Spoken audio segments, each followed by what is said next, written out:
Bismillahirrahmanirrahim. Alhamdulillah wassalatu wassalamu ala Rasulillah wa ala alihi wa ashabihi wa man wala.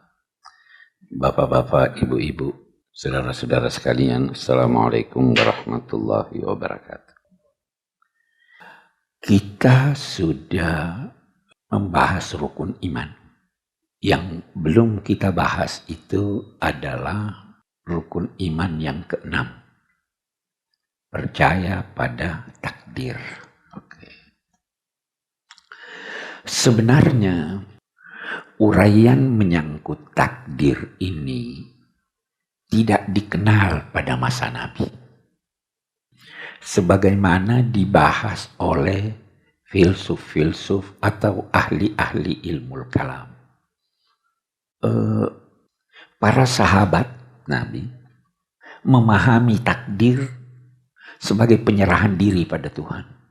Dan dalam arti penyerahan diri itu, mereka tidak bahas lagi apa sih takdir itu.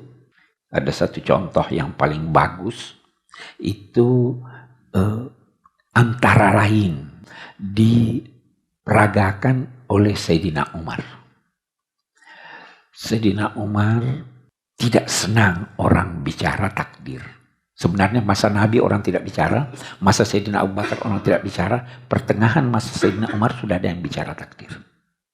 Siapa yang bicara takdir di hadapan Sayyidina Umar? Sayyidina Umar marah, bahkan kalau perlu dia cambuk. Ini persoalan tidak perlu dibahas. Itu sikap Sayyidina Umar.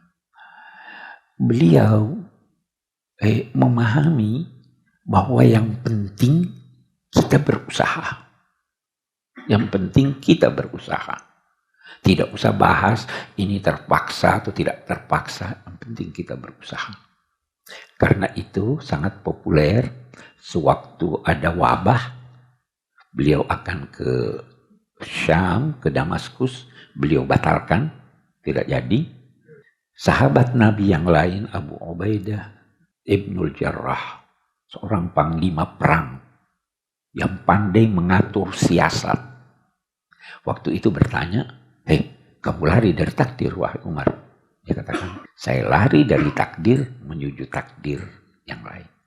Nah, tetapi waktu beliau terbunuh, ditikam, beliau berkata, wa kana qadarullahi qadaran maqdura.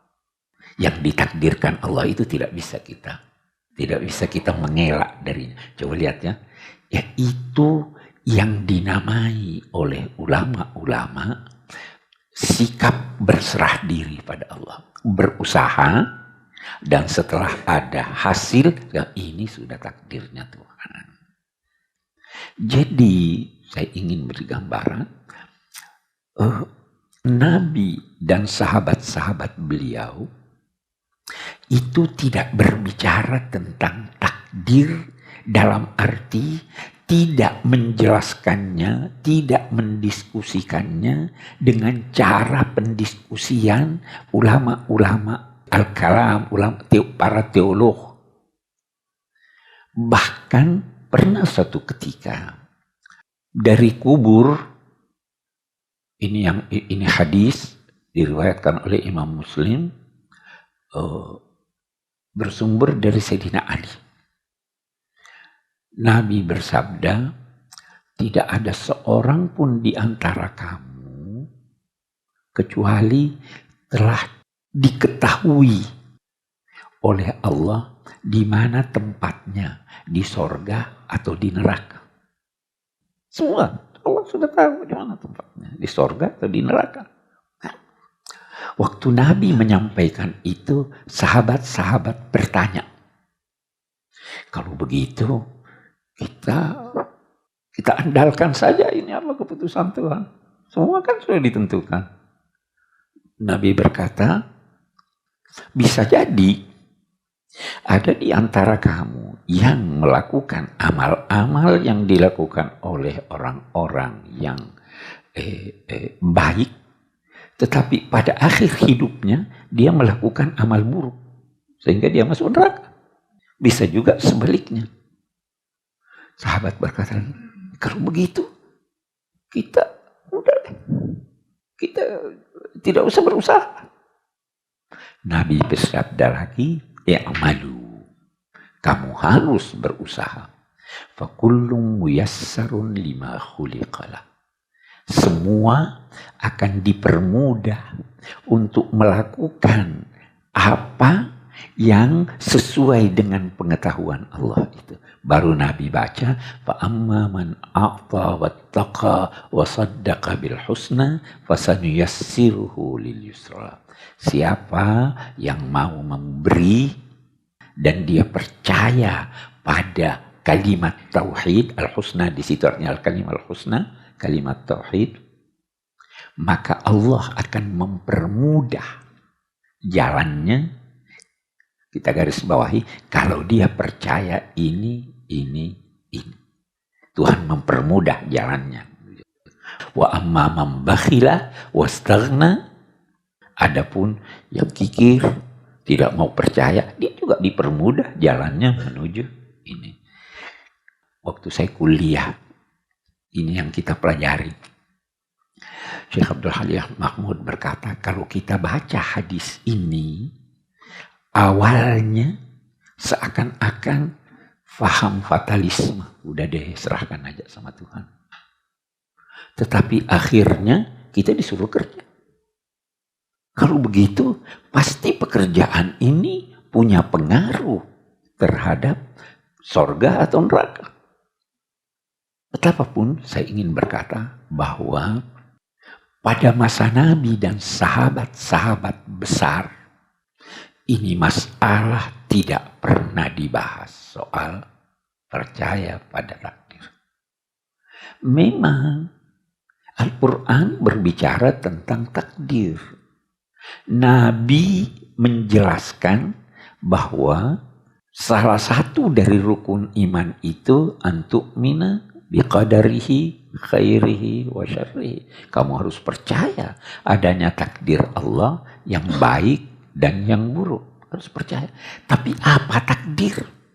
Pandangan mereka, kita tidak usah diskusikan apa itu. Yang penting kita percaya itu kalau sudah terjadi, dan sebelum terjadinya kita usaha. Oke, itu sikap sahabat. Tapi di buku ini dia katakan terjadi perubahan sejak meninggalnya Sayyidina Ali radhiyallahu anhu. Perubahan total. Terjadi perubahan sejak berkuasanya Muawiyah.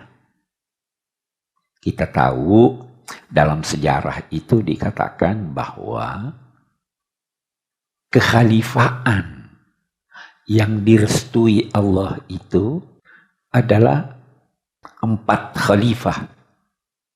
Sayyidina Abu Bakar, Sayyidina Umar, Sayyidina Utsman, Sayyidina Ali. Ini sesudah itu tidak ada lagi kekhalifaan, yang ada kerajaan.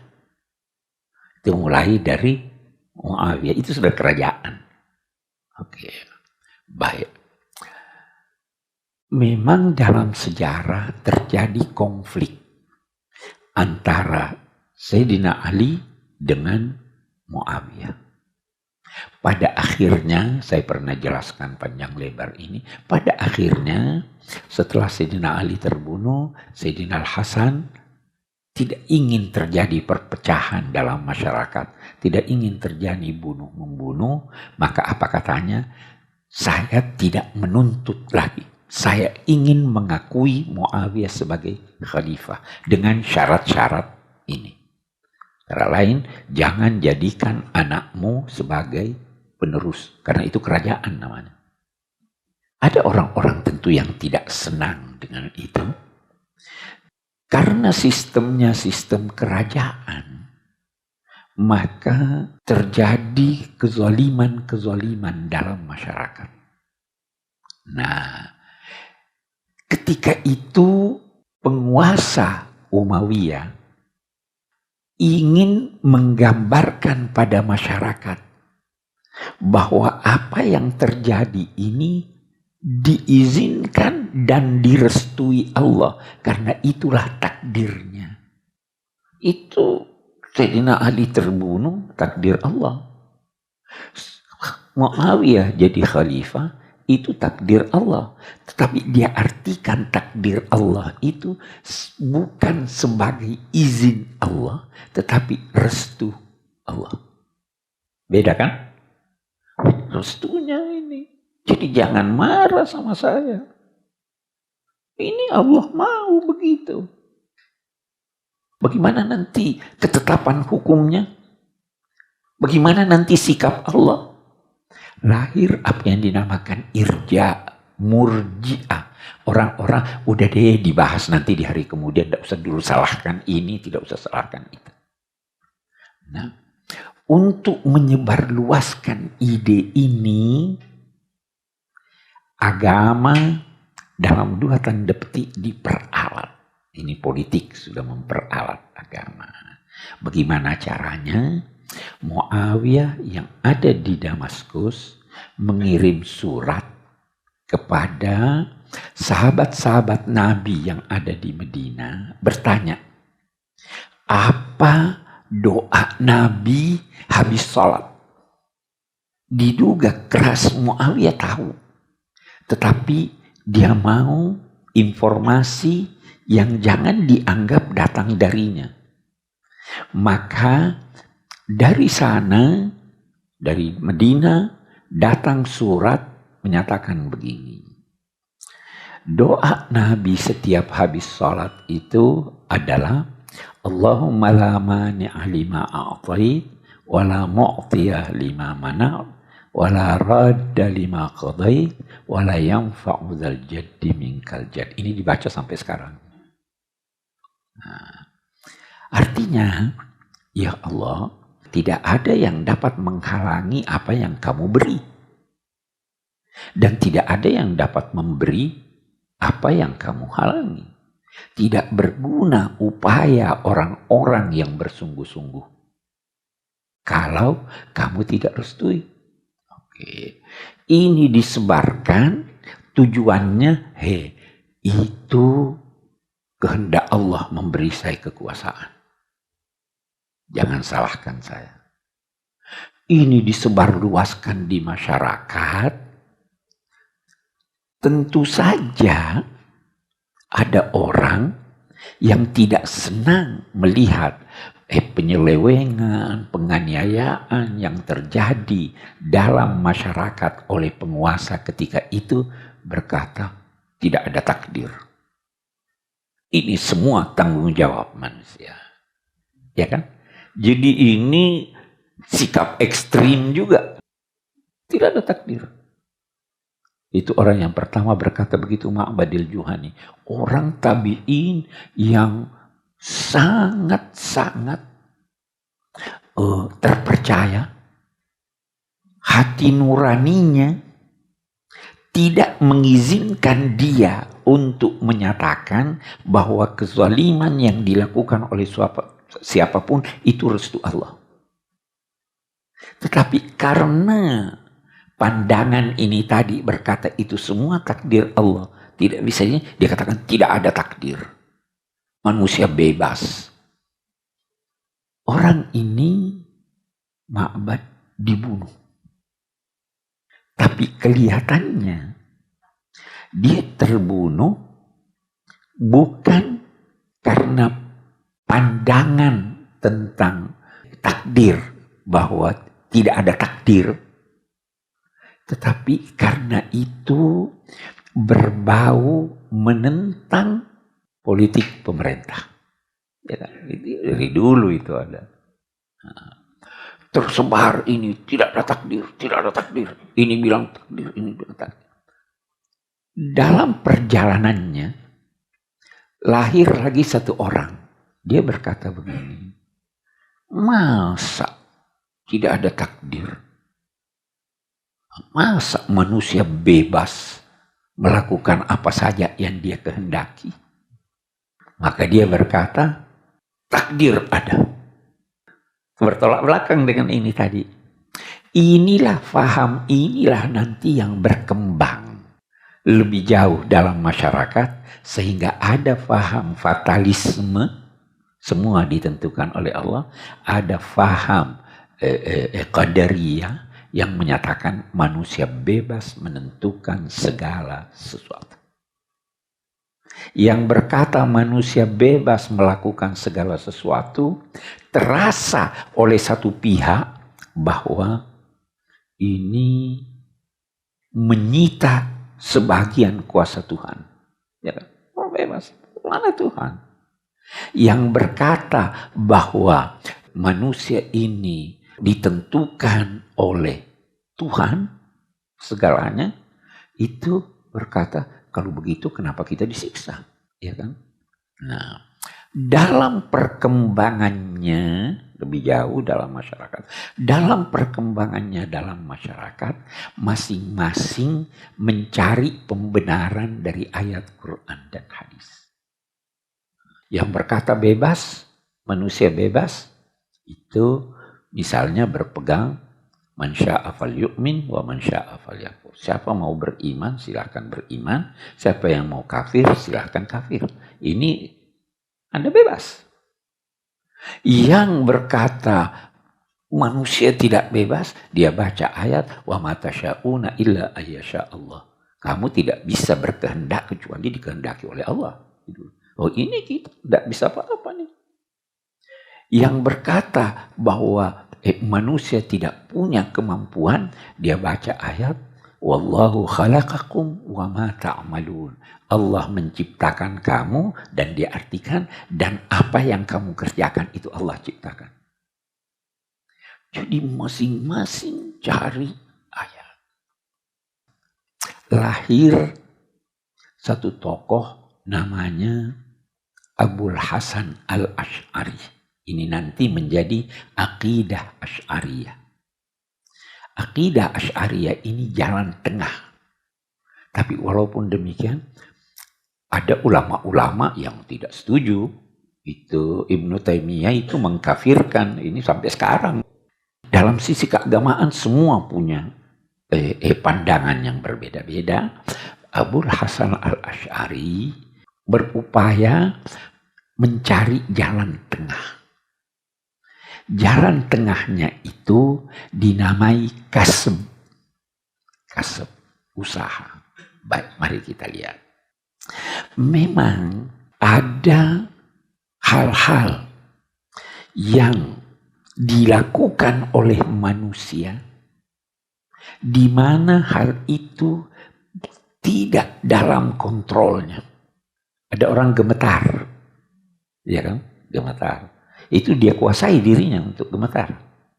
Di luar kontrol. Apa bedanya dengan orang yang gemetar tangannya dengan penari? Nah, lihat penari Bali juga.